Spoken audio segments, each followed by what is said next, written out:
Böyle Moğol холодильниктер ne oldu? Keldi mi? Cleo firmanın vitrinli холодильниктері. Холодильниктерimiz kliyentimiz bir akaz kişiden bize başlagan eken ошого кетип атат. Ол Cleo firmanın altta холодильнигин сатып алды, витринный холодильниктери.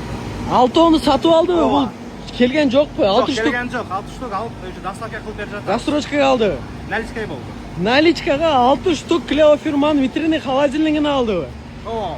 Maşallah. Bulara garantiya parantiyaңар бар мы анан? Ооба, гарантия общий витринный холодильниктерибизди 1 жыл гарантиясы менен беребиз. Жана жеткирип беришибиз акысыз шаар. Bu 6 штукка бесплатный болобу полный?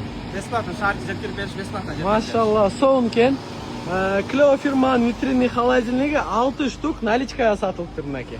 Эгерде сизге деле vitrinный холодильник керек болсо, буларды билесиңер. Кубигель жана итальянский эмбрако компрессору менен булар барына таалымал болот. Шешту Cleo vitrinный холодильниктерден бири. Кыскасы келип көрүп алсаңыздар болот. Скидка басы канча эле? 34.900. 34.900 сом.